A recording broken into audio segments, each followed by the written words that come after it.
All right. Don't mind the very abrupt music change if you were enjoying that delectable music from... I sound like a radio DJ.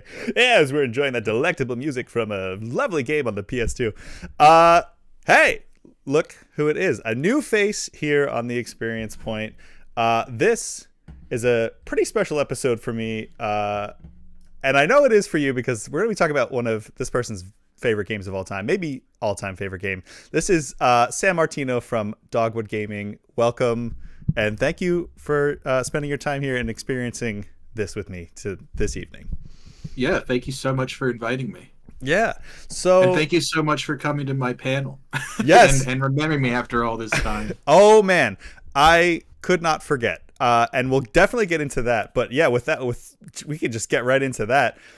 Today we're going to talk about is it fair to say obscure? Yes, absolutely. Very incredibly obscure video game on the PS2 called Steambot Chronicles. I almost called it Dogwood Chronicles. That's how much I tie you in this game together. Hey, well, not to spoil anything up front, but I also have a physical copy right here. Hey. That's fantastic. I'll tell you how that came to be as well. But so, yes, we are here a year later after we met at MagFest. You did an incredible panel. I will be upfront, I had never heard of this game. This is probably not news to you because of how obscure it is. I was drawn in by the title of this panel, which was, I believe, if Hayao Miyazaki made a mech game, this is what it would look like. And I was like, I'm already in. You said two of my favorite things, Studio Ghibli and mechs. It's so funny because I think that's literally ripped from... Yeah, it's from Hardcore Gamer magazine. Yes. Said that about Steambot Chronicles. We love a hardcore gamer. Funny. Yeah, you had mentioned, I think, finding out about it in Tips and Tricks. Was that it? Yeah. I should have dug out one of those because I still have a bin full of them that weighs about a metric shit ton, and it's just every tips and tricks like from the 90s, and I love it, and I'll never get rid of them.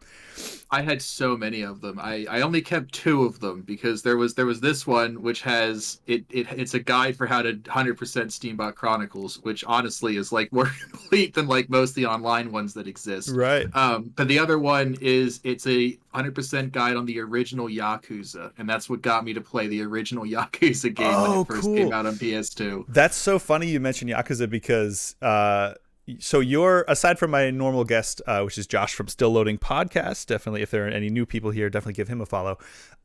You're the second person who I've done this segment with, which I call Experience Share, where basically I'm kind of like, okay, one of us is not into something. One of us is super into something. So I want you to gush about this thing that you love so that I love this thing that you love, and then I will want to experience it. That's my whole thing for the Experience Point. Yes, it's a fun little pun on experience points in video games, but life is all about experiences. So thank you. So my first guest was a friend and...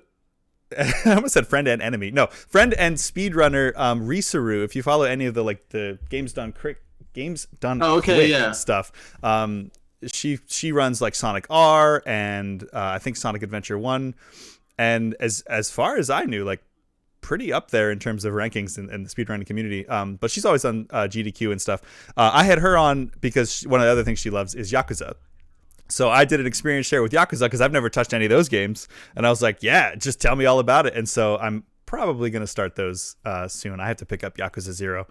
I feel pretty bad because I consider myself like a massive Yakuza fan, and I'm behind on the games. I'm not even caught up because there's just so much. Well, there's only 18 of them out, I think. Yeah, I actually imported 5 from Japan when it came out because I didn't want to wait for the English release. Nice. And the problem is that I had done that with the zombie Yakuza game they made, which was okay to play in Japanese because you don't have to speak Japanese to understand to shoot zombies. Right. Yeah. However, in Yakuza 5, there's an actual like really in-depth story, and you have to make choices and find things, and I got into a fist fight with a bear, and I was just completely lost. So I was like, I don't know where I am. It's so funny because most of the charm of why people love those games is what kept me out of it when they were coming out. I don't know if I was just like, nah, this is just weird and dumb, and I want it to be serious and edgy because when those were coming out on the PS2, I was like, I don't know, 13, 14, not to age But that's myself. what like one was. One was like advertised as like super edgy. Really? That's And so funny. you don't expect it. I always say it's like Steambot Chronicles looks like a very like happy-go-lucky like friendly game on it, but it's very dark. Yeah. It is, and like they go over a lot. But I mean, sorry, I don't want to like go steamroll this. No, But hey. there's so much I can go on about Steambot Chronicles. You don't want to what roll it? Exactly, steamroll it. No, you're fine. Yeah, so we can get right into the game itself. So it's funny. You did this panel in 2024. Here we are. It was MagFest 2024. So here we are, almost a year later.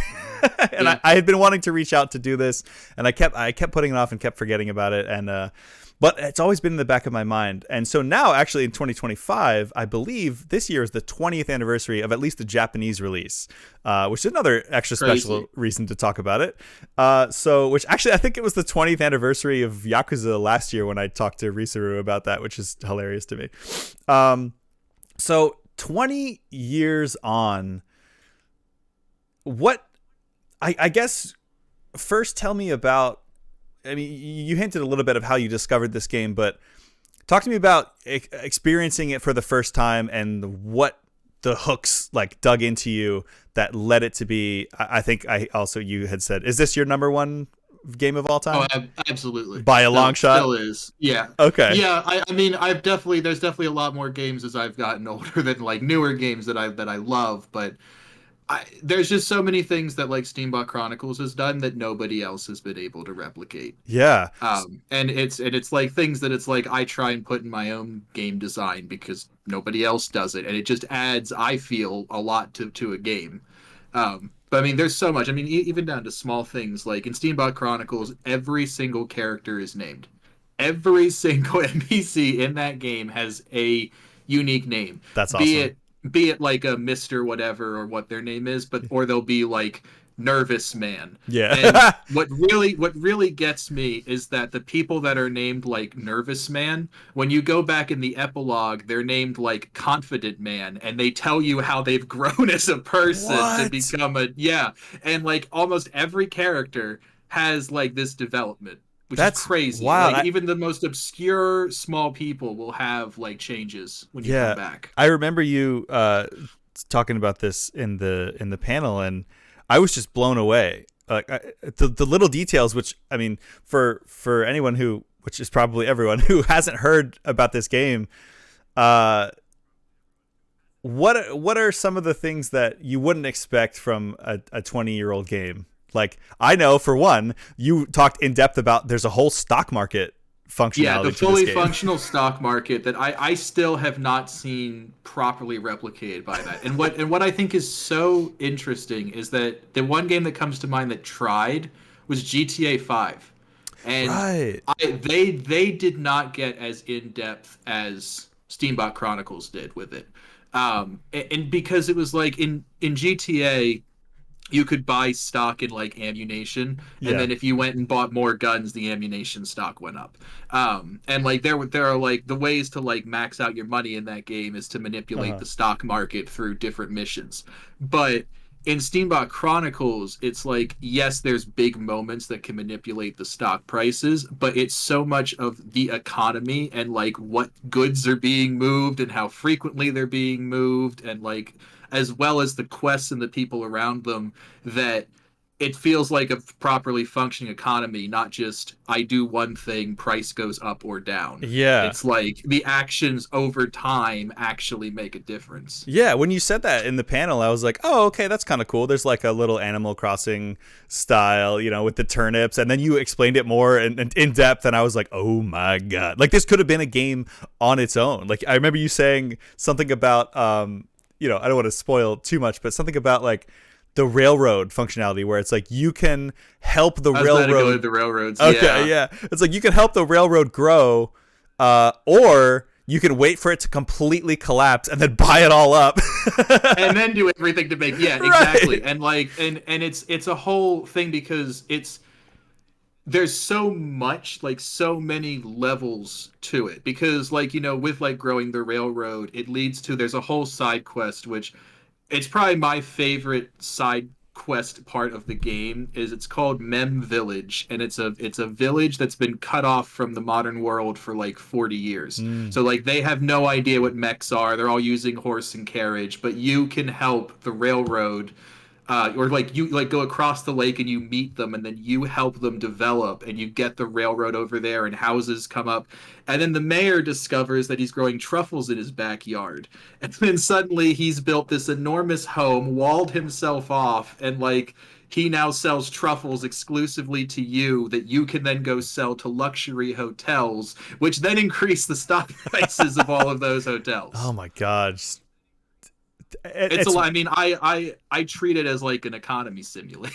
right Like there's just within so much. a very robust, really drawn, fleshed out game where every NPC is named. I remember you saying there's a lot of the lines are voiced, which is wild, Yeah. especially for the time.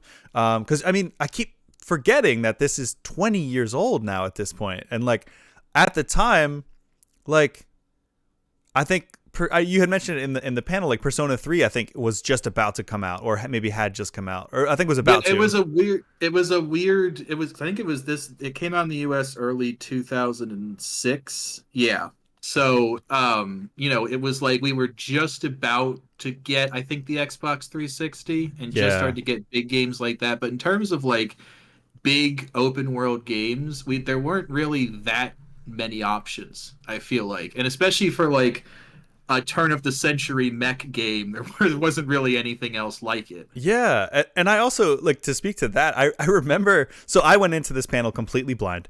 I was like, oh, cool, Hayao Miyazaki, mechs.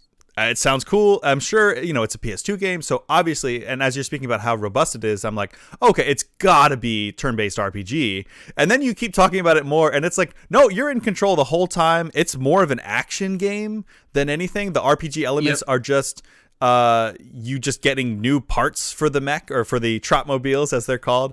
And everything you said in this panel was like, I was like, oh, that sounds cool, I might play that. And then you were like, oh yeah, it's not turn-based, because I can play turn-based games, but I like more action-based games. I like the action too. Yeah. I'm wearing a Nier shirt, for God's sakes. That's one of my favorite franchises. Like I give me Yeah. the ability to like hack and slash and move around and shoot missiles, and you're dodging, and depending on Yeah. the pieces that you put on. And I was like, oh my god, that sounds amazing.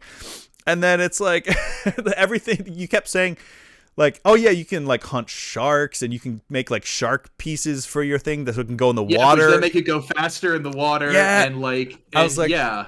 well, okay, you just keep adding things to like you kept checking all the boxes for me, and I'll let you like gush about it further. But what I want to say is, like, after leaving that panel, I asked a couple of questions in the panel. I asked you about like the like what makes it a Hayao Miyazaki, and feel free to speak on that. But afterwards, I left that panel and I was like, oh my god, like I have to play this game, and I couldn't stop thinking about it, and I wouldn't shut up about it for like months. And so this physical copy that I have now, my birthday is in February, MagFest is in January. I wouldn't shut up about it, so much so that my girlfriend got me a copy of it, a physical copy for my birthday. I'm so glad. They're so hard to find. I I know. think apart from mine, I've seen maybe one or two. I got Ever. mad at her because I was like, you spent what? Yeah, Because yeah. I don't know how much she actually spent, because she bought it, but I know that it's expensive. It's like, I'm sure you paid like $200 probably for this, and I was like, don't Yeah, I spend think that that's much what- money. yeah. Like, but I'm very happy to have it. I'm very grateful for her. If she was here, she would be beaming right now, but she is out. But so I'll kick it back to you to do the kind of experience share segment. I guess, yeah. So like I said, maybe talk about how you got into it, and what the lasting legacy is, and why is it it literally does say on the back of the box, if Hayao Miyazaki created a sandbox style game, it would probably look a lot like this. That's so funny. Yeah, it does actually say it on the game case. I never realized that. I thought it was only on the Tips and Tricks magazine. That's hilarious. Yeah, I mean, it was. I mean, I was maybe 11, 12, I think, when this game first came out, Okay. and it touches on a lot of subjects that you really wouldn't expect. Yeah. And it's a lot of things that, in terms of like what to expect from a story, I hadn't really gotten that from any kind of a video game. And like I don't want to spoil it because it's like it's there's a lot, but it's you genuinely get a totally different story if you are a bad guy or a good guy. Right. And it's and what is also gets me the most about it, and I have to be honest with you, this is the one that I don't know if it was a good game design decision or not. The the whole story, the I guess catalyst for why everything is happening is an entirely optional unmarked side quest. What? You will never find out what actually happened unless you do this. It's like I appreciate it because I was just exploring and I stumbled upon it, Yeah. but I was like, if I didn't, like, I would never know. And it's like, and it doesn't spoil anything, but it's like you when you get to the main capital city, there's a newspaper office, and you can take they like you can give them stories of what you've been doing, and if you give them, and they have no money, so they pay you in stocks, and if you give them enough stories, they end up actually becoming successful in the epilogue, and you make a fortune off of all Oh, the stocks nice. they gave you. But they have on, I think it's the second floor is like their archive floor, and if you just click on a random shelf, it opens up a news clipping about one of the main characters in the game. And then you like have this whole thought bubble of like, oh, this happened at the train station. I should go talk to the station master. And there's all in Mark. There's nothing that tells you to do. Is you go to the station master and he says go to the church. It's like a whole multi-step process. And if you do this, they give you the option, a text box that says, who is this about? And if you don't put in the character name, they don't tell you. But if you do, they Oh. actually tell you. Like you type And it was in the character's name. Yep. And What? it was just crazy to me because I had beaten the game, and like I had pieced together like some general parts of it, but you don't really understand like what it was unless you do that. Um, and it's That is unfortunate wild. because like the story is really a big part of what makes this game so special. And it's not just the main story. The like a big thing I tried to do in the very first game I made, I loved that Steambot Chronicles had these long multi-stage subquests, and Mm. that followed your journey through the game. And there was one that we did a couple because we loved it. It was like you meet a guy, and if you interact with him at every point through the story, like if you find him, he ends up joining you as a companion at the end of the game. So in Nice. Steambot Chronicles, there's multiple storylines like that. But there's one I think I talked about in the panel. It's this artist named Pablo, Yeah, yeah. and he's tragic. It's really tragic, but it's like it's the best way to make money. So it's Okay. like he's like a starving artist, and you meet him in the first city, and you buy his paintings, and once you've bought his paintings, when you reach the next story milestone, he's there, and you like eventually unlock the ability to be a bus, like you get a passenger compartment and you can take fares, which also I'm like there's stuff in that I have never gotten to because if you move certain people, they actually move. It's actually part of the story, and like they have developing storylines as you ferry them around the map. Whoa. But so this Pablo guy, you like when you get the bus, your like first job is you take him to the next destination, and he paints, and like as you go through the entire story, he like continues. He like gets hired at an art school. His art becomes super famous. He travels all over the place, and like this all coincides as you're playing the game. So you're just like, oh, it's Pablo, and then he has a new painting for you, and it's I don't want to spoil that 'cause that's a really tragic story too. Yeah. But like I unfortunately think a lot of it is it's like Steambot Chronicles is an incredible game, but it is way darker and way more tragic than it initially comes out to be. Wow. And it doesn't have a good ending. There's Oh. no well, okay, I don't want to say good ending. The ending is good. It's a like it's a it ends the game well, but there's no happy ending. Oh, okay.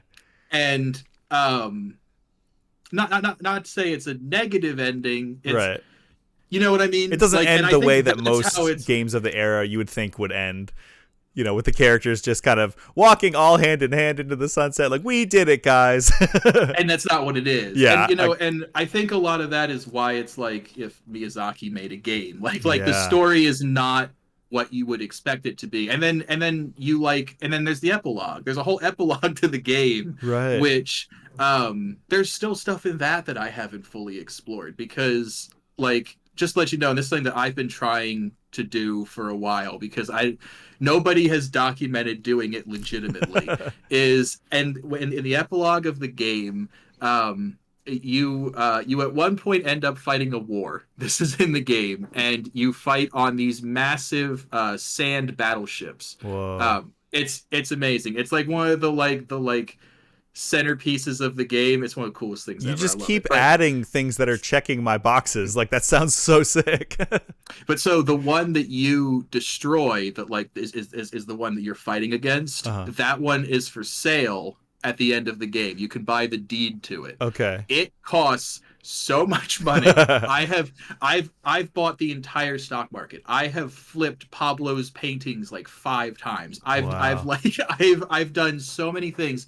I can't come close. Like, it's so much money, and it would legitimately just take like, I have to just sit there for hours and just grind. I think it's like $1 million, and like, Oh if my you were to god. own all the stock, all the paintings, and everything, and then sell everything, you end up with like $600,000. I think. Holy crap. Yeah. So you don't even come close. That's absurd. I love that, and it's such a, like, a testament to this game that there's stuff that, like, even you, like, as super fan as you are still like, yeah, I have no idea how somebody's supposed to do this. Like, I love, there are games that, Oh yeah. certain games like Mortal Kombat lore is something that I'm like super, like, whenever something Mortal Kombat comes out, everybody's sending it to me and I'm like, yes, I know. Like, or like Jet Set Yeah. Radio is like one of those for me where it's like, it's so much of a core of like who I am that it's like, but I can't imagine something coming out, or like going back and playing like Jet Set Radio Future, which is in my top 5 favorite games of all time, and finding something new like this, because that's also about 20 years old.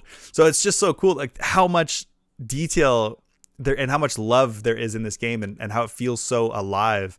And actually, on that topic, you had mentioned the story is good whether you choose the good side or the bad side. Is it as binary like that? Is it like light side, dark side, Star Wars kind of thing? And is it, if you do the dark side, is it believable?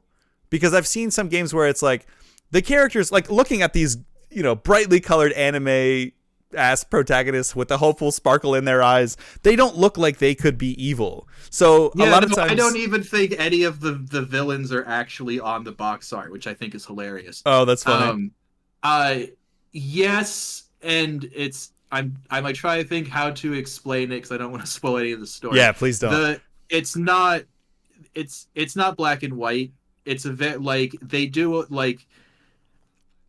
Unfortunately, a lot is discovered in that random side mission that like explains like what happened, That's but wild. that explains a lot of the motives of that other faction. They're not just evil for the sake of being evil. Yeah. They're upset at the way the system is run, and this is how they think they can change things. Oh man, don't make me side with the bad guys already. Well, and it's also not just that, because it's like you've got the people that lead it, and then you've got the people that are in it that are also trying to like take advantage of everything. Oh, right.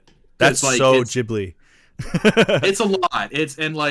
And even all those characters are so interesting, and like, it's really, thinking about it, they don't even introduce any of these villains until the halfway point of the game. Wow. You play for like 20 hours and you never engage with them at all. What?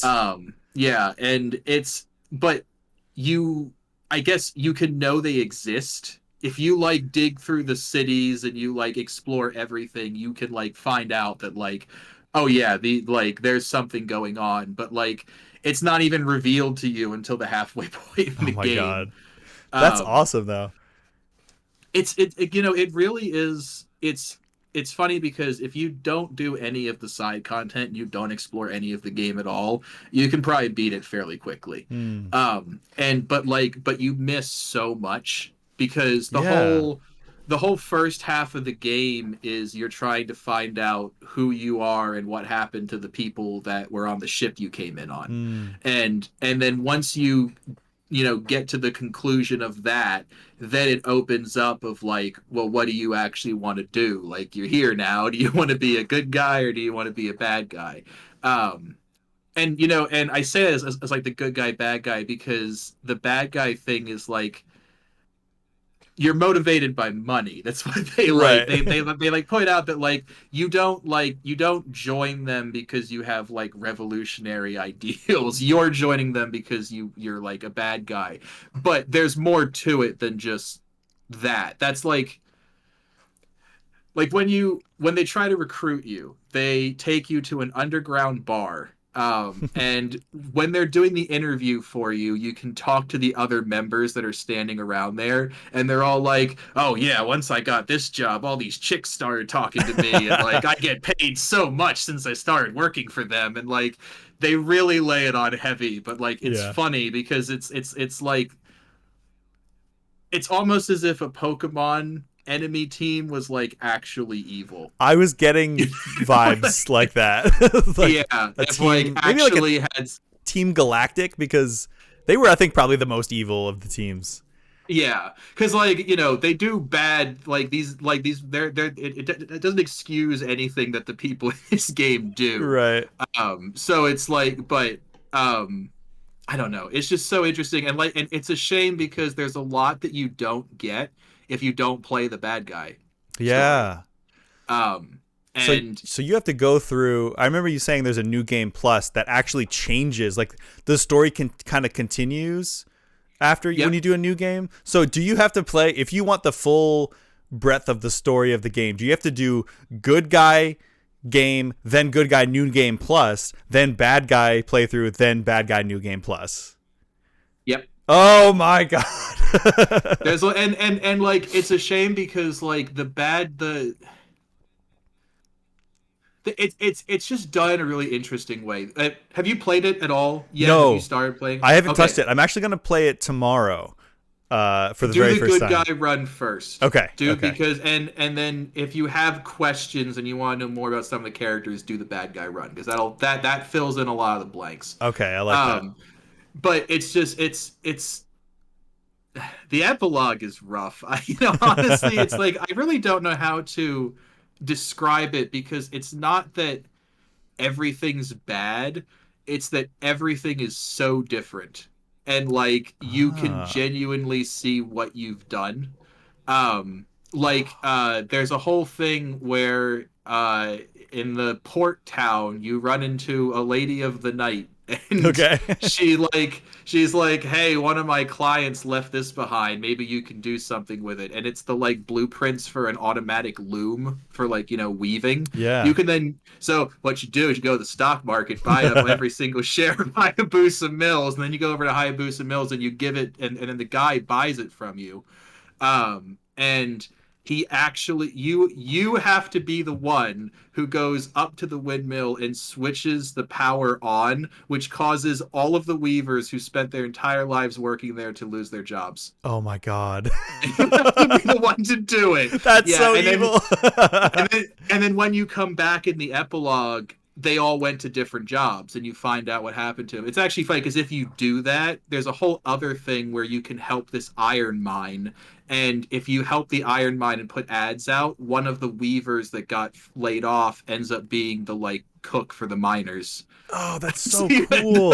end up getting like so your mine does better because she's over there. Yeah, I love how it just really feels like such a living, breathing world that maybe we haven't even seen since in the 20 years that this game has come out. Like I I'm playing through Star Wars: The Old Republic right now. I know it's an MMO, but you can play it as a single player game. It's basically Knights of the Old Yeah. Republic 3. So it's cool to like role play these characters and make the dialogue choices with the classic Mass Effect kind of dialogue trees. But then I always feel like aside from the really big like set pieces at the end of each chapter. There's 3 chapters for each story class.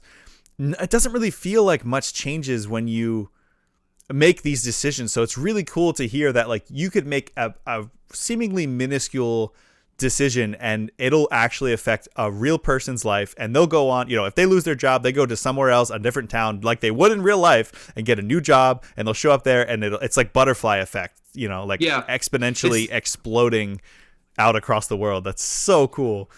It's the same thing with that village that you build the railroad to. There's like a family that lives there. They moved there because they wanted to escape technology, and then they leave, and then they end up taking up your mining offer because where the mine is like the most rural part of the country. Oh my god, that's wild. It's endless. It seems like endless. Like there's just so much that I haven't even done, and it's like crazy for me to say that because it's like I have like. There are at least 5 different save files on my memory card. They're like 200 hours plus. Oh my god! And I've just haven't even come close. And like it's really funny because anybody that has played Steambot Chronicles will like judge me harshly. The way that you like. There's license plates that you get in the game. You can get vanity ones, and they're like rewards for quests and doing things. There's a museum that gets blown up at one point in the game, and you have to replace every single artifact in the museum. Oh my god! Yeah, is that what I've never done it? You're talking about like the fossils. You have to cart the fossils around. Yep, I've never done it. I've never come close. I can't. It's because like there's a fossil like quarry right outside where the museum is. So you're like, oh okay, it's all right there. But then you have to get every single artifact out of the 3 dungeons that are all over the map, and it randomly spawns chests that may or may not have artifacts in them. Yeah. And if you do them in the wrong order, the only like known glitch in Steambot Chronicles is that if you do one in the wrong order, you can brick yourself and lock yourself out of being able to get them all. Oh my god. That's like Final Fantasy X, where it's like in order to get some ultimate weapon, you have to not open 3 random chests throughout the game. So if you come across one by accident and open it, and you'll never know until you open it. Like that sounds absurd. So 5 save files of over 200 hours each. You've crossed 1,000 hours at that point. Oh my! And I still haven't. And still haven't done it all. Discovering new things. And I mean, like, there's so much because there's a whole thing where there's a battle arena where one of the things you have to get one of the license plates, or is there one of the license plates, or it's like a skull grill that goes on the front of your Trotmobile. Mad Max. You have to beat every single opponent in Steambot Chronicles in one go. Oh my god. You go back to back to back to back, but you can't even start it until you've unlocked every single one of them. And one of them you cannot get unless you choose the right dialogue option at the very end of the epilogue. What? Yeah. That's absurd. I think I will legitimately go insane if I obsess over how to get everything. So I think it's kind of freeing to me, but I'm like, I think I'll just kind of go. Like, there are certain things that I do want to know, and I'll ask you specific questions, once we get towards the end. Oh, please do, yeah. But like, I just want to like experience it. Like now, the experience point. Like, I just want to like.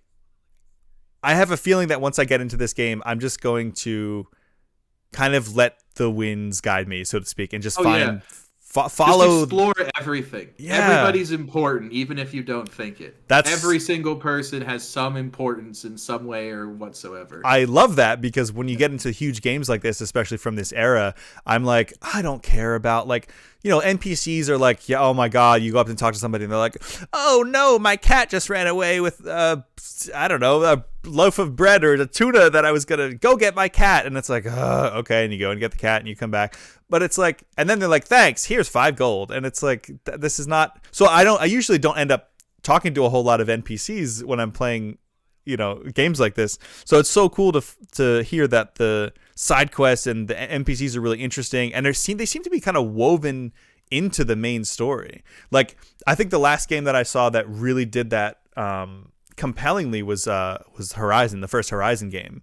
Like, I kept, I kept running into like DLC characters that I was like, is this a main quest? Is this like part of the main story? Or I just find something random happening out in the world, and it was so compelling and so well written that I was like, am I supposed to be doing this? And I love that, because then you feel like you're in the world. I hate when you feel like, yes, I can tell that this is a main story point and this is a nothing side quest that's gonna, get me, fuck all. So Yeah, because I mean, like, even the smallest side quests. I mean, I even think in like the first town, there's like one where you like teach a guy how to make like croquettes, and like it seems so minuscule, but he ends up opening a croquette stand that like becomes a full business in the town, and then there's multiple quests that come from that. It is really interesting that they like include so much of the main story in the open world. Like, one of the things I love is that the main group of like characters that you're with, they're a part of a band. And so like a right. big part of this is it is a rhythm game as well. Like, all the musical instruments have their own like games associated to them. And it's once you like end up like getting to a point where they're just traveling around, like they're just around. Like, you'll just be in the city, and like one of them, who's the band manager, he's like, "Oh yeah, my mom runs the bakery and I help out on Sundays," and he's just there. And then like they'll be in the inn in the night, and like you can just go play with them. And it's like, Oh, that's if you cool. just want to hang out in the city and just be a musician, like it's totally available as an option. Oh, I love that. So there's a day night cycle too. Yep, it has a full day and night cycle, So which is also, things change throughout the day, and like a lot of things change that's based so on cool. when you go in the time of day. That's awesome. So talking about like the cities and I've seen little clips here and there, and things that you showed in the panel, and I've watched the trailer, and it looks very kind of like steampunk, but like industrial revolution, like very jazzy, like the music. Maybe talk about that a little bit. I remember you saying like there's a quest where you invent the first like electric guitar in this world. Yep. Yeah, That's so you're the one cool. who invented the electric guitar. Yeah, it's so funny because the basic idea is that when the Industrial Revolution happened, when we had combustible engines, instead of making cars, we made mechs. Oh hell yeah.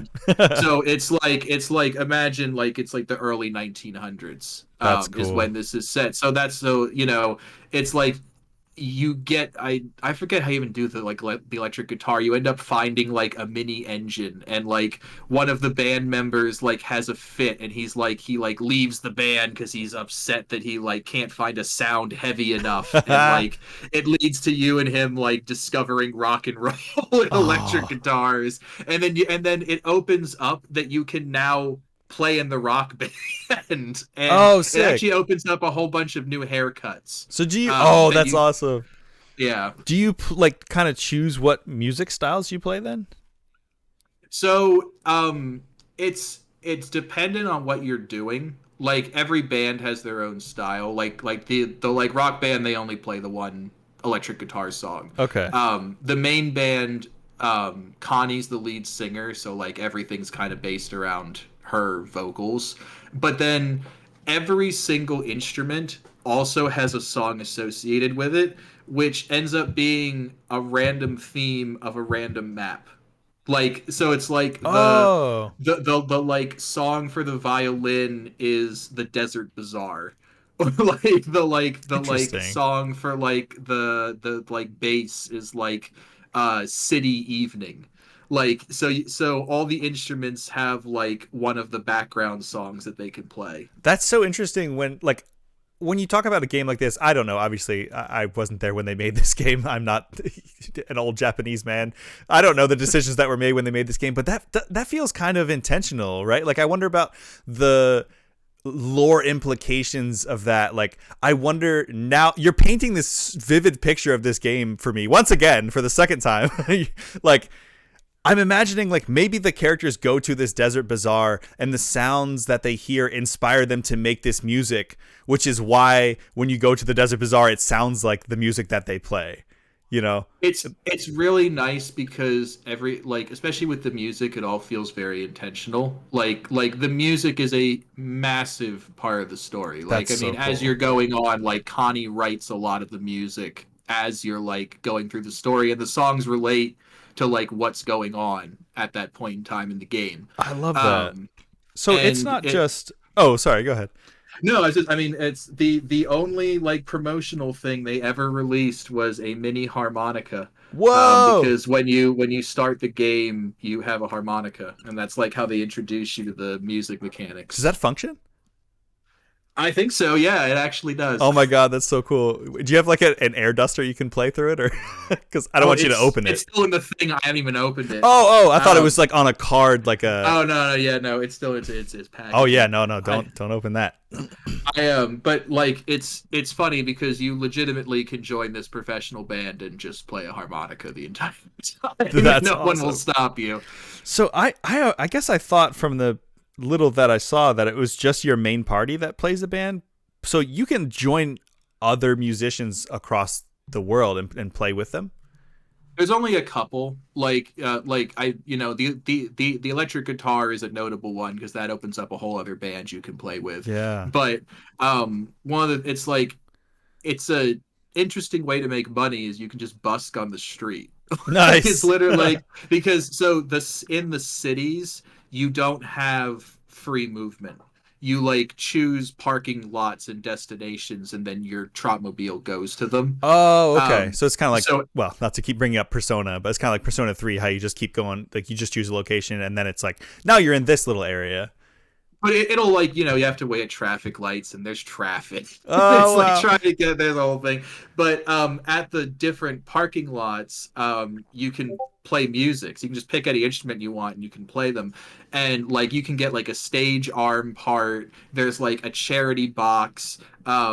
The game has like intro personality questions. One of them determines which time of day you get tipped the most at. Whoa. But it's like funny because it's like different locations are better than others. And like the secret, if you want to make like the most ridiculous amount of money busking, is you can just play like the easiest song imaginable. In the last city, New Haven, in the arena, if you Uh-huh. have a stage arm, and you go at nighttime, it lifts you up just high enough that your range clips with all of the people in the bar upstairs. There's like 100 NPCs all sitting in the Oh. top floor. And also, this is what So that's even a this mechanic is like how the people can actually physically hear you play. yeah, That's yeah. so So cool. it's like when you're up there, you hit all of them, and they all tip you. It's Wow. there's the last city is if there's any city that you like really go digging through, New Haven is so strange. It's Okay. there's a barber there who he also fights in the arena, and his whole thing is that the only hairstyle that matters is an afro. No other hairstyle is even so like you go to his barber shop and he only sells afros. He doesn't sell any other haircut. And once you get to the city for the first time, like the game reuses a lot of character models, so a lot of the sailors look the same. As days go on, more and more of them have blonde afros, and eventually it gets to the point where the bar in the arena, it's all these people just drinking with blonde Oh afros. my god, not cultural appropriation, the bar. That's hilarious. And I love the like dichotomy, I guess, of the, and this is again a very Ghibli type thing where it's like the dichotomy of it's goofy, but it's also heavy and it can be sad. It sounds like, and oh man, I got excited because I saw a chat and it's just some spam. Oh, of course. Get out of here. Yeah, story of my life. I know, I feel bad. Like usually I have at least a couple people in here asking questions and No, you're stuff, but fine. it is an obscure game, so maybe people are like, "What the hell are they talking about?" but They'll find it later. Don't worry. yeah, that's kind of the goal of this segment, anyway. Is like, yeah, like Yakuza didn't need more viewers. Steambot Chronicles needs more people to play it. So I'm hoping that, Yeah. in my little corner of nerddom that I have here, I obviously don't have a huge, following or community, but they are very passionate about very specific things. Quality is what matters. Yeah, quality over Uh, quantity for sure. So hopefully through, our chat here, this experience share and me playing it tomorrow, and possibly I'll see. So Wednesdays, I do a thing called Wildcard Wednesdays. So it's like when I just play something totally random, or like I want to boot up the Dreamcast and play, like Tech Yeah. Romancer or like Project Justice or something weird, or the N64 or the Sega. So I'm gonna play that for my Wildcard Wednesday tomorrow, and then if I'll see how it feels streaming it. And then if it is something that I want to continue, I'll probably play it on Mondays then, because I do main quest Mondays. Every day I stream is like has a little theme to it. So that's when I kind of go through the story-based games. So what I may end up doing, I don't know. I mean, you're talking about putting 1,000 hours in to see everything, and I'm like, I don't know if I It can. doesn't actually. I mean, like, okay, I like. You have to understand that like there are points in the game that like you can grind them out and it's beneficial. Hmm. Like when you first get access to that fossil quarry, if you spend like an hour or two there, you'll make like $12,000. And Nice. like and that's like more money than you're gonna need for the rest of that half of the game. Yeah. And that's usually what I use to start buying stocks with. So it's like there's and like you get to the first set of dungeons pretty quickly, and like you can spend a lot of time in those. And I don't know. I don't think you legitimately need to spend thousands and thousands of hours to do everything. It's just you get lost in it. I mean, Yeah. I do. Like, I mean, there's so many times that I'll just like be transporting stuff because it's just I needed to do it, and like it doesn't it's not like, oh, I need to do this, but it's just you end up just there's so much. And like, I talked before we started streaming that it's like there are maps that I've never seen before. Like that That's that so cool. that nobody has any idea what its purpose is. There's no NPCs in them. Um I know there was one that was discovered fairly recently, actually, that right outside of the main it's not even a new map. It's a parking spot. There's a Yeah. parking spot outside the big city that is like another graveyard, separate from a main graveyard that you find Whoa. later in the game, and nobody knows what the point of it is. Oh, that's so weird. That's There's so. nobody there. But there's a bus stop. So like What? you probably take people to and from there. Oh God, I don't like those implications. Yeah, I have no idea. That's so funny. I actually I was gonna ask because I would like to know what you think about this because there's the biggest problem with playing Steambot Chronicles today is that you have two options. You either find a physical copy, Right. which is going to be like $250, which is completely insane, Yeah. or you emulate it. And the problem with emulating it that I've found is that it, it's controlled in a very specific way. You Yeah. use the left analog stick for your left leg and the right analog stick for your right leg. And that Whoa. doesn't translate very well to any kind of other input that's not a dual analog controller. Yeah. And it's also there are definitely points of that game where it chugs on a PS2. Because like it's just massive. Like Yeah. it has moments where it's funny because I didn't really notice it until it was pointed out to me. But like, if you're in like heavy combat, sometimes your like Trotmobile will slow down. It feels like you're just doing a slow mo attack, but it's Right. actually that the game is The chugging game's because it's struggling. got so many particle effects on the screen. Yeah, That's okay though. Sometimes it's like, wow, I really like the impact frames on that hit, and it's like, no, it's just it's it the doesn't game actually struggling. impact the game. It's just funny. Yeah, I think I remember you Because I saying mean, if you emulate it, it's that gets worse, which is yes, exactly. unfortunate.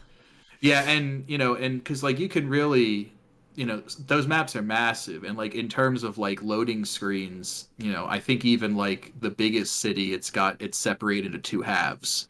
Wow. Um, and like there's not like a gates or anything. It's just once you cross a bridge or something, it transfers you to the next one. Yeah. But I mean, even like the main city has like a fully functioning trolley system. That's so cool. Like which you can also invest in. That also has stock options and Of stuff you course. can mess with, and like in buses, and there's all this stuff going on in the background. And it feels so much more of a living city than I feel some modern games do. Yeah. Like it's like people. It feels like people are actually going about their days and doing things, and it's not only a day and night cycle, but it's also a full day of day a week cycle. Like Sundays, the stock market's closed. Like Yeah. you have to take that into account. And there's like certain days that certain people do things. And we see that a lot more now. There's like a bunch of games that have like things like that. But I feel like at that time there's a lot of things that this was the first time anybody tried to do any of this. Right. For 2005, 2006 it came out here, but it's existed since 2005. And I guess on that kind of note, I mean, talking about the accessibility of this game, if you want to play this game, you got to either shell out for a physical copy, which there aren't many of, or get a kind of janky emulator. I remember you saying in the panel that part of what you want to do with your company, Dogwood Gaming, is like some kind of preservation. I know you had, at the time, you were like, tomorrow or something. It was just about to come up. You're like, I'm actually going to speak to one of the developers of the game, or at least a representative of Irem, the company who made it. So I would love to know, in the year that has passed since then, where that stands. Like, has there been any movement? Are you there? ready? Hell Are you yeah. ready? It's quite a story. Okay. Breaking news here on the Experience Point. No, yeah, it actually happened today. Oh, no way. Yeah, so you can't get more broken than this. Yeah, well, everywhere where I'm at, so after MagFest, I had found out who their parent company was, and I was speaking to someone at their LA office about talking to people in Irem, and that person got back to me, and because they went digging through the entire company Rolodex trying to find someone for me to speak to. Wow. And they're like, we don't have an English-speaking contact at Irem. Yeah. At which point I was kind of like, you own them. What do you mean? Yeah.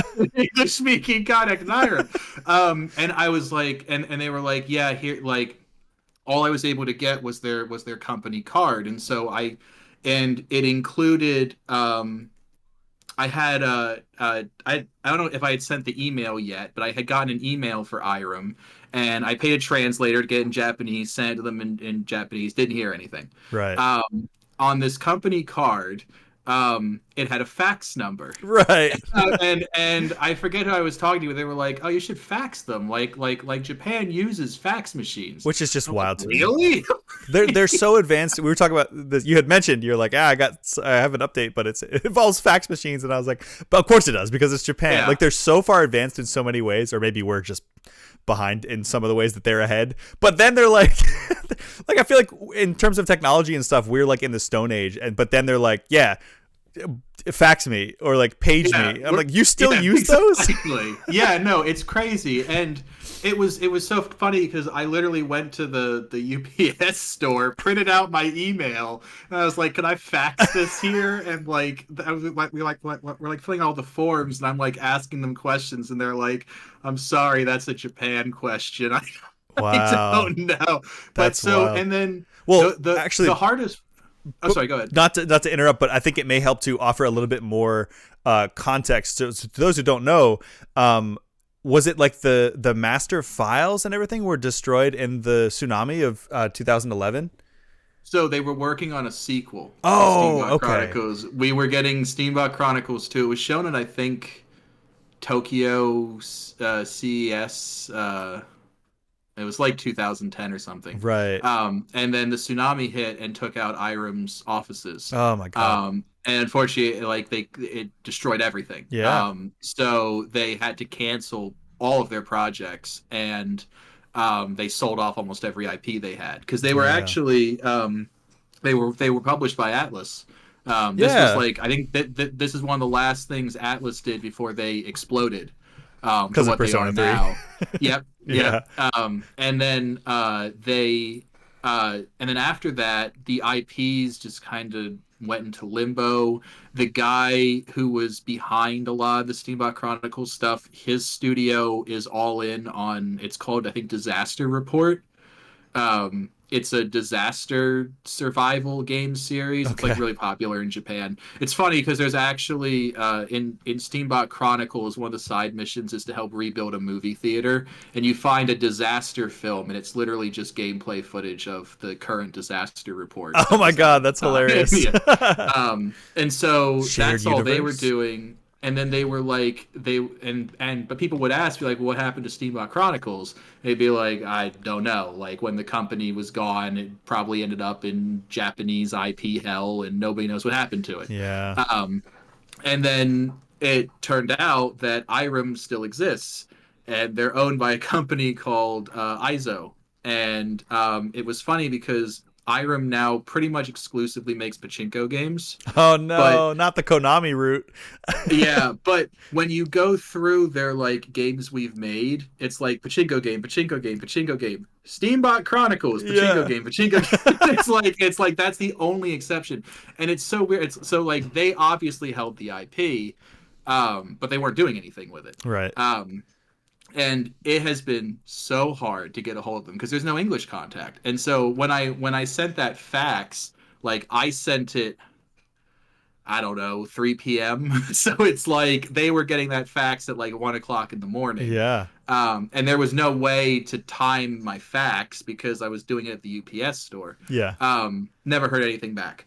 And I felt really bad because there is a small but very dedicated Steambot Chronicles Discord group that's run by the one YouTuber who does Steambot Chronicles Nice. content, and I would keep them updated, and I felt bad because I would never hear anything back, and I would keep trying, and finally I was looking at their contact card a couple months ago, and I was like, oh, there's a telephone number on here. Like there's an actual phone number for the studio. Wow. And so, you know, life happened. I teach video game design on the college level, so that like took up all of my time the Yeah. last couple months.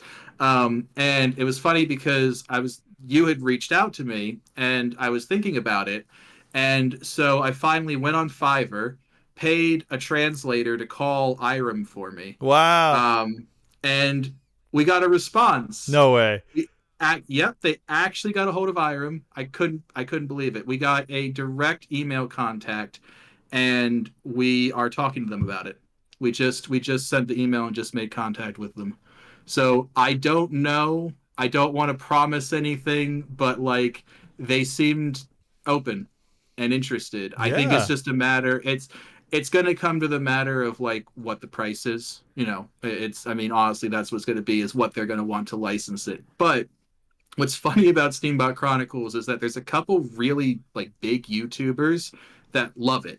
Like really, really, really love it. Nice. So I'm pretty confident that if I could get a number out of Irem, it could be crowdfunded and it Yeah. could be done. And I could do it. I mean, Dogwood Gaming could do it. My thing is that I just don't think at the time they had the marketing to do it successfully. Right. Like a game like that would sell gangbusters. Like it Totally. will. Like it's and like if and it's great because it's a stylized game. So you just have to smooth it out and make it look prettier. Like you don't have to remake everything, which is Right. really nice. And I wouldn't want to because that's part of the charm of it. Of I think you course. can just make it not look like it's designed for a CRT. Yeah. Yeah. You Yeah. know, Yeah. and if we have access to all the original music, like it's all there. I just hope. I have my fingers crossed. I Yeah. genuinely cannot believe we actually talked to somebody at Irem. That's Um, incredible. I've but that's I I'm hope. I really hope. yeah. So is the goal then to be like, let's make a remake? Yeah, I would want. That's what I would ideally want to do. I'd want to remaster it Yeah. first. I mean, it's funny because we were just talking about it in the Steambot Discord. Is like people are like, oh, I really want a sequel. I want a sequel, and it's like I also want a sequel. But imagine how much better of a sequel you'll get if enough people love the original Right. and want Yeah. to play it. More Like people you'll get get a on that lot first more. one. I Yeah. didn't even realize this is how Helldivers happened. Helldivers 2 was made by a bunch of people that loved Helldivers and they got the IP from the original developers. What? So yeah, so it's So the like precedent is definitely there. it's real this is a whole I don't want to like go on for about this, but it's really interesting because for years the argument in the video game industry was do not make fan games. Don't even try. And like 90% of the time, yeah, you don't want to because if you're just making something, you just put it out there, they're going to shut you down. Yeah. But it's actually pretty surprising the number of IPs that are open if you reach out. Like they're Yeah. obviously not free, and like Steambot Chronicles isn't going to be free. I'm sure it's going Of, to cost something to get it, of but course, like but it's there, yeah. and it's like if the people that care about these games can make them, I mean, I'd put my heart and soul Of into of it. So course, it's that's the only like, way I would want to it, see it done. I wouldn't want to see them license it out to some company that's like, yeah, oh, that was that, I don't know, some PS2 game with mechs or whatever. I don't know. Let's make it like super dark and edgy, and like I not think we're take. very lucky that it Yeah, hasn't. It's no one's tried to do anything with it yet. Yet I don't know. Nobody played it. Nobody played it. Yet I've never met somebody who said I don't like it. yeah. So it's like, I really, the only thing I can chalk it up to is that they just didn't have the marketing. And it's not like, I thought for the longest time that like Sega was also behind them, but no, it was just I Atlas. thought so too, because Atlas is usually synonymous with Sega, and Yeah. I mean, we talk about fan games, kind of becoming canonized or whatever. Sega is one of those companies that you maybe wouldn't think of, but so many, like Sonic Mania only exists because some guy made a fan game, and then Sega was like, holy shit, this is awesome, can we hire you? And like, Oh yeah. that's the dream, like, so I really hope, I'm putting it out there into the universe, that that's exactly what happens here. Oh, I hope. I wouldn't even know what to do. I Yeah. genuinely Right. wouldn't even like. I mean, I'm still beaming that this even happened. Like, it's crazy to me because I'm not the first person to care about Steambot Chronicles, and it's Right. like, but it has been a slog to find out anything about this. I mean, this entire like possibility wouldn't have happened except that the guy who led the English translation team signed the back of the manual. So I knew who it Oh. was, and I reached out to him on LinkedIn, and he told me about it. Like if it like it's like, yeah, it should be in the manual. It's funny because I think he was also the game director for a bunch of Silent Hill games. Oh, that's so funny. Yeah, there he is, Tom Hewlett. Yep, yep, that's him. That's so And cool. I just cold DM'd him on LinkedIn. He answered me immediately. That's Like, it's amazing. crazy, and like he's not just, like I said, he's not just nobody. He's made like a bunch of Silent Hill games. Um, Yeah. but yeah, so it's like I really wonder that like the I've seen a lot of really good fan games, and I always feel bad because they always get shut down. Like Yeah.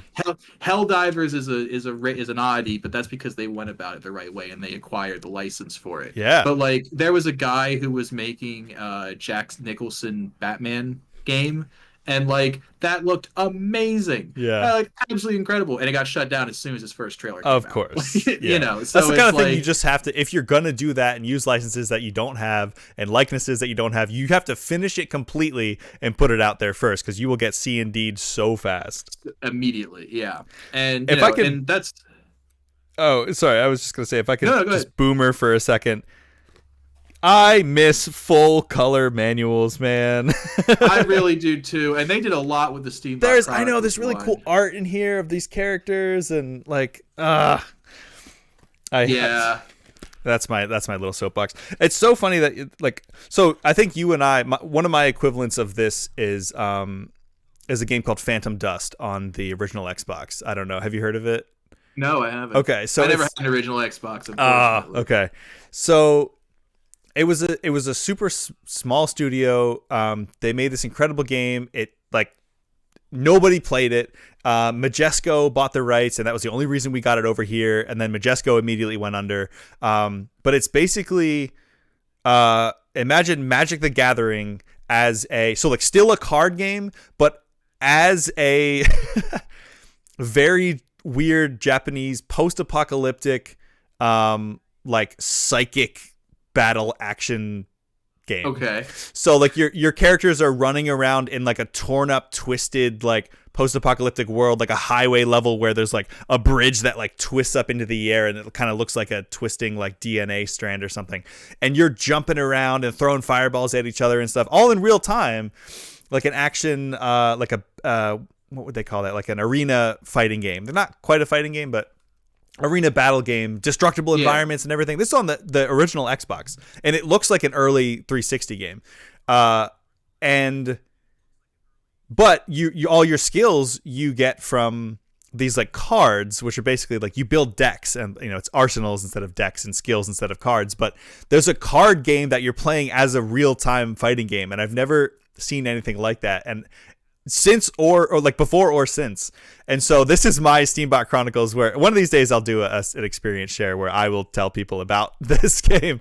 And very similar thing happened where it was like a lot of people like completely missed out on it just because of like bad timing, or like, I mean, that came out in like 2004 in Japan and 5 over here. So we're almost at 20 years of that too. So like 2004, like anything going up against Halo 2 on the Xbox is, doomed. There's no way. Oh yeah, that was ever. It's so funny that you say that, because I actually one of the panels that I'm doing at MagFest this year is on another game series I love called Crackdown. Oh, nice! I love the first one. Yeah, and so it's funny because the first game actually had the opposite of the problem, that they sold insane numbers because the first one came with the Halo 3 demo. Yeah, I remember. Yep. That's the only reason I played that game. Yeah, but they made a fortune. It's like they like broke records because everybody wanted to play the Halo 3 beta. Yeah, I remember when that came out, it was like free game with your purchase of the Halo 3 demo or beta. Yeah, exactly. But yeah, so that's, I mean, it's again kind of caught up in licensing. Like Microsoft owns it, and then they teased. I almost shat myself the day I saw them tease a trailer for a sequel on like an E3 back when that existed. R.I.P. And they were like, Phantom Dust sequel, and I was like, oh my god, people are gonna know about this. And then the company got canceled because Microsoft is gonna Microsoft, and they just canned everyone who was working on that game. So that's my so version sad. Of this. Yeah, because I mean, we had trailers for Steambot Chronicles 2. There was like a playable build and everything, and then all gone. And that was going to be PS3 360. Yeah, it was going to be a PS3 launch title. Oh my god, really? That would have that would have done gangbusters. Even the mediocre games of like Lair. Everybody bought Lair because it was a cool dragon game and it was a PS3 launch title. Now you go back and play that game and you're like, ew. It's really unfortunate, and like I really hope that we can do something with it. It's nice that they actually seemed receptive to it. Yeah. It's just like, even through the language barrier.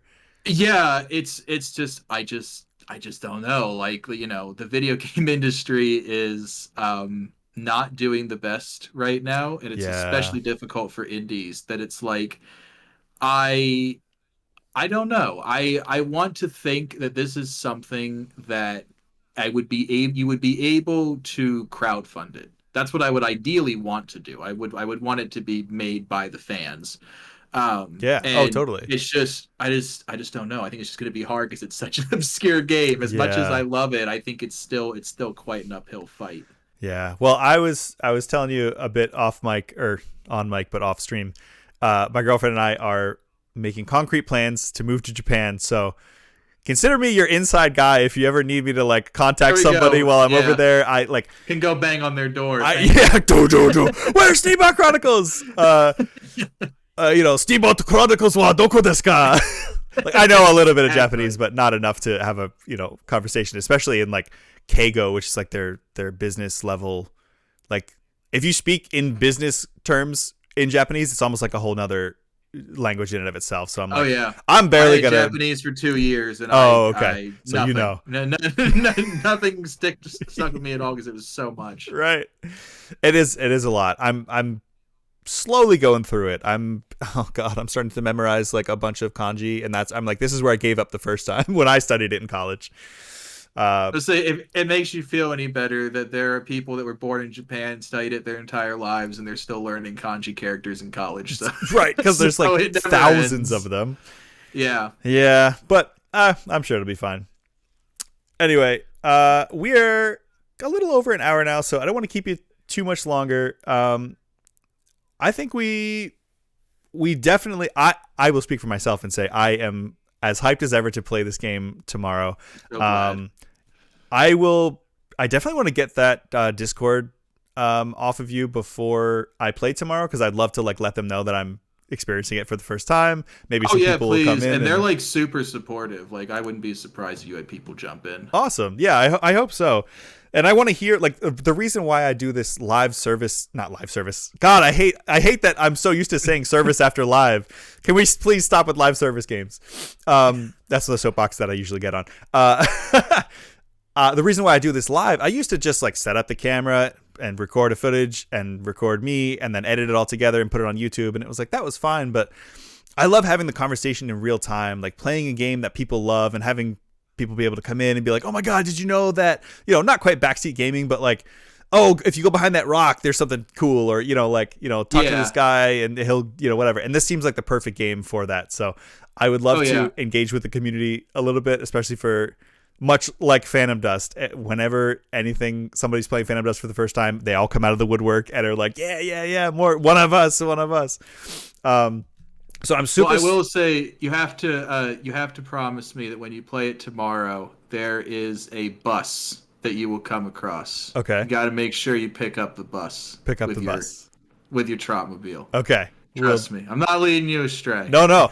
That's actually what I was going to ask next is I know you've told me a lot of info about what, things to do and maybe not to do, but is there anything without, story spoilers, is there anything that like something that's really easy to miss that I would, maybe is the bus one of those things, or is there other things like that? The bus is just great because it's like when it's the first bus you'll see and you'll know it when you get there. But like the thing in the newspaper building, because like that is so important to the story, and like I don't understand why they lock it. It'll make a lot more sense when you get to that point in the game. But the big city, it's called the Urban Times, and there's an archive floor, and that'll start the whole thing. Okay. But it's just unfortunate because you lose like a massive part of the story if you never find that. I wonder if that. I didn't actually look to see how this game was reviewed when it came out, but I wonder if that impacted it at all, because I imagine people just casually playing it are going to miss that huge thing, and maybe they didn't enjoy it as much. It's and it's funny because I mean, like I declared this game my favorite game before I ever even knew that was a thing. Oh, okay. And then, like I couldn't believe it. I was because it's not even mentioned in the Tips and Tricks magazine because it's an unmarked thing. So it doesn't necessarily detract from anything. It only adds to something that's already great. Love it. Well, I think that's a good time to wrap up. I know you have a very long drive tomorrow, you were telling me. Yeah, I'm not looking forward to it. Yeah, but you get to go to MagFest, and I'll just be sitting here crying myself to sleep while I play playing Steambot Chronicles. Yes. I was going to say, living the dream. Living the dream, I guess. The Sonic fan in me is like, it's Sonic themed this year, though. But yeah, so I will be doing that. I know you'll be busy at the con, so we won't have you in there. But I'm gonna put it on YouTube. I'm gonna put this on YouTube. So if you see me doing something horribly wrong in my playthrough of this game, please let me know. I'm so excited. Yeah, me too. I was excited a year ago when I first found out about this. I'm somehow even more excited now. I'm so glad I get to play it tomorrow. I'm so glad. The fact that I was able to convince one person to play it means it was worthwhile. That was all I wanted. It hit me in such a particular way. Maybe it was just because it was checking all the boxes, but every hang up that I had, I was like, I don't know if the gameplay is going to be, and then you were like, it's real-time gameplay. You don't level up. You don't have to grind for stats. You just like find better parts. And I was like, oh my God, I'm already in. It's like The Simpsons. Yeah. Stop. He's already dead. It's like, stop. I'm already going to play it. It's already happening. Yeah. Well, I am super stoked. I can't wait to hear what you think of it. Yeah, absolutely. I'll send you the link to this whenever I put this on YouTube, and I'll send you the link to that YouTube. I'll try not to bother you too much during MagFest because I know I can get kind of busy. I appreciate you. Yeah, I appreciate you. Thanks for coming on. And is there anything? I got your socials down below, so follow Sam at Dogwood Gaming. Anything you want to promote? Anything you're working on right now, or just? I mean, I would just say the biggest thing is like, this is super early. I literally just made contact with Irem. Yeah. But if you see it, just share the word. It's something that like if we can actually work with the license, I will do everything I can to remaster it because it is a truly special game, and it's just unfortunate that it's just so hard to play. Yeah. And that's not, the most important thing is getting people to play it. And when it's so, you got to jump through so many hoops to play things like this, which is unfortunate. The cool thing about Phantom Dust is they did a pretty light remaster, but they did a remaster, nice. and now it's free. Like, you can play it on Xbox, you can play it on Windows for free. So I'm always like talking about this game, and it's like, well, I don't know if I can play a 20-year-old game, and I just shake them, and I'm like, download it on your computer right now. It's free. You don't have to pay anything. I will pay you to play it. Anyway, Sam, thank you very much for taking the time to gush about your favorite thing. This is what the Experience Point is all about. So everyone, follow Sam at Dogwood Gaming, and we'll see you next time on the Experience Point. Everyone have a good night. Take care of yourselves. Take care of each other. Go to therapy and play. I always do like a little recommendation. There's only one thing I can say today. Play Steambot Chronicles. Please. Have a good night, everyone. Take care. Have a good one. See ya.